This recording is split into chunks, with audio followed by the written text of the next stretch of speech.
పట్టణంలోని గండి road నందుగల Narayana English medium పాఠశాలలో విద్యార్థులకు సైబర్ క్రైమ్, డిజిటల్ అరెస్ట్, బాల్య వివాహాలు, మహిళా రోడ్డు భద్రత, శక్తి యాప్ వినియోగంపై వేంపల్లె ఎస్ఐ తిరుపాల్ నాయక్ అవగాహన కార్యక్రమాన్ని నిర్వహించారు. బుధవారం ఉన్నతాధికారుల ఆదేశాల మేరకు పలు అంశాలపై అవగాహన కల్పించి ప్రభుత్వం రూపొందించిన పలు టోల్ ఫ్రీ నెంబర్ల ప్రాముఖ్యత గురించి వివరించారు. అలాగే శక్తి యాప్ ద్వారా ఆపద సమయంలో రక్షణ పొందవచ్చని సూచించారు. ఈ కార్యక్రమంలో నారాయణ విద్యా సంస్థల అధినేత కొట్టే నారాయణ రెడ్డి, పాఠశాల సిబ్బంది, విద్యార్థులు పాల్గొన్నారు. అప్పుడు వెంటనే 10 నిమిషాల్లో మీ వద్దకే ఎక్కడున్నా సరే ఈ ఊళ్ళో కానీ లేదా ఏ ఊళ్ళో కానీ ఎక్కడ ఉంటే అక్కడ పోలీసు వచ్చి మీకు సహాయపడుతుంది. తెలుసా?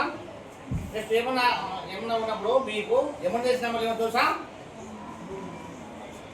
112. ఇంతకుముందు 100 ఉండదమ్మా. 100 నెంబరు ఇప్పుడు తెలంగాణ పోయింది, మనకు 112 100 నెంబర్ ప్లేస్లో 112 ఉంది. ఏదైనా జరిగినప్పుడు వెంటనే 112 ఫోన్ చేస్తే వెంటనే పోలీసులు మేము దగ్గరికి వస్తారు.